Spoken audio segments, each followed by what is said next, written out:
Dumfries è solo Lautaro, rete, ha segnato l'Inter!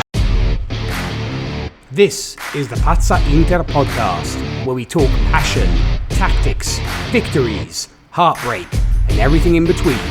Because with Inter, it's never just football. Vamos! Vamos!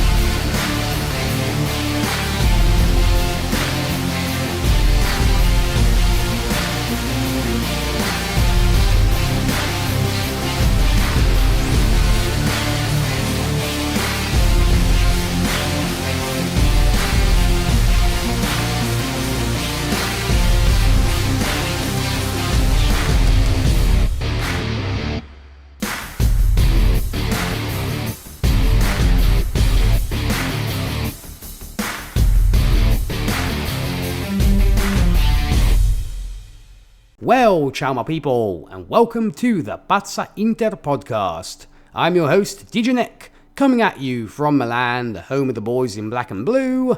And today, my fellow Inter fans and fellow football fans, today we're talking about Inter's emotional final home match of the season, a 1-1 draw against Verona at San Siro. A game that was far more about celebration than pressure, let's be honest. Inter had entered the match already crowned champions and fresh off winning the Coppa Italia, making this one giant black and blue party over here in Milan. So we'll break it down, the match itself, standout performances, what the atmosphere was like at San Siro, and then we'll look ahead to the final league game of the season away to Bologna this coming Sunday. So let's get into it. So honestly, this barely felt like a normal league match against Verona. San Siro was in full celebration mode before kickoff. Lautaro walked out with the Coppa Italia trophy, fans filled the stadium in black and blue colours, and the club celebrated both the 21st title and the Coppa Italia triumph throughout the day.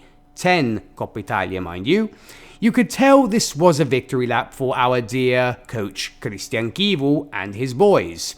Inter rotated heavily, gave opportunities to younger players, and also gave emotional moments to veterans, getting standing ovations late in the game. Fans online especially loved seeing folks like Sommer and Darmian receive their applause as they came off. The game itself ended 1-1.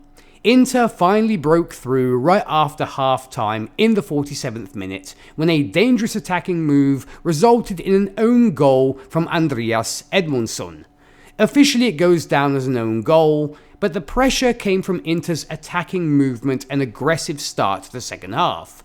For most of the match, Inter controlled possession and looked very comfortable. Lautaro captained the side again, while younger names and squad players got meaningful minutes. There was a lot of tension on Andy Diouf, Mosconi, Carlos Augusto, and the overall squad depth. Inter supporters online were especially encouraged by Mosconi's cameo, as was I, with many fans saying he looks like a real player for the future. I think this kid definitely has something.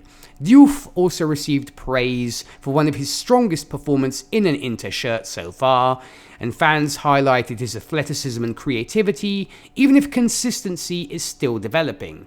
But then came the late twist. In stoppage time, the 91st minute, Kieran Bowie equalised for Verona after Inter switched off defensively. It did spoil the clean sheet, and we did feel a little bit bad for Di Gennaro, our third goalkeeper who was in for this game, and denied the team a home victory in the final match at San Siro this season. Still, nobody inside the stadium seemed too devastated. The title was already won, the cup was already won, this was a celebration first and a football match second.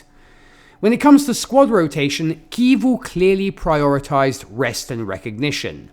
Inter used several non-regular starters and rotated heavily after clinching both trophies.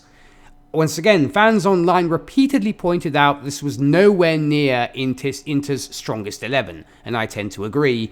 That's important context for the result. Even in a relaxed atmosphere though, Lautaro continued to set the tone. The captain brought energy and movement and emotion to the occasion. The image of him presenting the Coppa Italia trophy before kickoff was one of the defining moments of the day. When it comes to the youth movement, one of the most encouraging things for us Inter fans is that several young players looked comfortable in this environment. Mosconi in particular generated excitement among supporters, while Diouf's development continues to trend positively, and I hope he'll stay for next season. For a team already winning trophies, integrating young talent is exactly what supporters want to see heading into next season.